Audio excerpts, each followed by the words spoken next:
খুবই খুবই ভালো লাগছে আমার তো। হঠাৎ করে আমি যখন মণ্ডপে ঢুকলাম আমার মনে হলো যে যেরকম দুর্গাপুজোর সময় যে এক্সাইটমেন্টটা ফিল করি বা যে আনন্দটা হয়, ঠিক মণ্ডপে ঢোকার সময় সেই আনন্দই এবং সেই এক্সাইটমেন্টটাই ফিল হচ্ছে।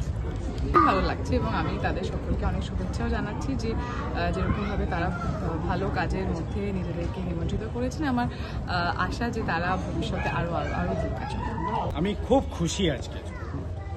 প্রথমেই বলছি আজকে আমি এতটা খুশি যখন আমরা এই নবরাত্রি উৎসব আমরা যখন আলোচনা করি যে আমরা নবরাত্রি উৎসব করব, আমরা যখন সব কিছু শুরু করেছি আমাদের কাছে যে খবর ছিল যে এখানে মানুষ আমাদের পাশে দাঁড়াবে না, মানুষ আমাদের পাশে আসবে না, এই উৎসব হবে না।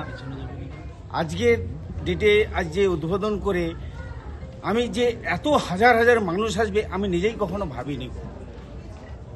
সেটা সম্ভব হয়েছে আপনাদের জন্য। এই মিডিয়া যেভাবে প্রচার করেছে মানুষ জেনেছে, জানার ফলে আজকে যে এত হাজার মানুষ এসছে, খুব সুষ্ঠুভাবে আজকের যে উদ্বোধনটা আমরা করলাম বা আগামী দিন যে এখনও আমাদের 10 দিন 11 দিন আছে, আমি প্রত্যেকের কাছে আবেদন করব সুষ্ঠুভাবে প্রত্যেক দিনের অনুষ্ঠানগুলো যাতে আমরা সুষ্ঠুভাবে পরিচালনা করতে পারি, তার জন্য আপনাদের দ্বারাই সবার কাছে আহ্বান করছি আমাদেরকে হেল্প করবেন। কেন এরপরেও আমাদের নবমীতে একটা মহাভোগ আছে যেটা 15,000 লোকের টার্গেট আছে। অষ্টমীর দিন আমাদের যারা পুষ্পাঞ্জলি দিতে আসবে আমাদের টার্গেট আছে 3 থেকে 4,000 যারা পুষ্পাঞ্জলি দিতে আসছে বা মহাযজ্ঞ হচ্ছে ওদিন 100 কেজির ঘিয়ে। ওদিন আমরা যারা এখানে উপস্থিত থাকবে প্রত্যেকের হাতে আমরা প্রসাদ তুলে দেবো পার্সেল। কেন ফাউন্ডেশন আমরা 2025 সালের 15ই মার্চ আমরা আমাদের পথ চলা শুরু করি। আমরা অনেকগুলো আশা নিয়ে লক্ষ্য নিয়ে আমাদের পথ চলা শুরু করেছি। মূলত আমাদের মাননীয় সভাপতি উনারই চিন্তাভাবনা। উনি একদিন বলেছিলেন যে দাদা আমাদের আমরা কিছু করতে চাই সমাজে দেওয়ার জন্য। আমরা আলোচনা করলাম যে উনার ছেলে রাজীব খুব কম বয়সে মেধাবী ছাত্র, উনি পথ দুর্ঘটনায় মারা যায়। আমরা ওরই স্মৃতি উদ্দেশ্যে আমরা রাজীব ওয়েলফেয়ার ফাউন্ডেশন আর প্রতিষ্ঠা করি। আমরা 9 জন মিলে শুরু করি। পরবর্তীকালে আমরা দেখলাম যে আমাদের 9 জনের সঙ্গে সঙ্গে আরও অনেকে উৎসাহী হয়ে জড়িত হয়েছেন। আমাদের প্রথম ছিল পরিবেশ কিছু দেওয়া। আমরা প্রথম দিনই শুরু করেছিলাম চারা গাছ বিতরণের মধ্যে 5,000 চারা বিতরণ করেছি। আজকে দেখলাম মঞ্চে আমাদের সমস্ত গিয়েছে, সেগুলো চারা দিয়েছিলাম, আজকেও চারা গাছ দিয়েছি।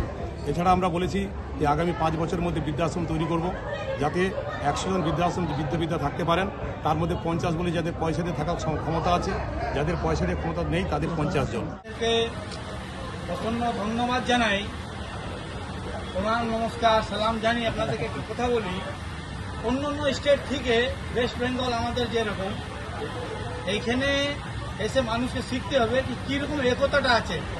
আজকে হিন্দু মুসলিম শিখ ইসাই সবাইকে একসাথে নিয়ে তপনবাবুর হাত ধরে সবাইকে একসাথে চলছে, এটা অনেক বড় এটা বার্তা আছে পাবলিকের কাছে। এটা অন্য অন্য দেশের মতন না, অন্য অন্য স্টেটের মতন না। এই আজকে দেখে নিন আমাদের বিহার, ইউপি, অনেক আরও স্টেট আছে, সেখানে কীরকম হচ্ছে। তবু একদিনে আমাদের হলদিয়াতে সব থেকে বলে দিয়েছে একতা এমনভাবে আছে যে আপনার আইডেন্টিফাই করা খুব মুশকিল হয়ে যাবে যে কে হিন্দু কে মুসলিম, সবাই একসাথে আছে। আমরা রমজান মাস হোক, দুর্গাপূজা হোক, সবাই একসাথে।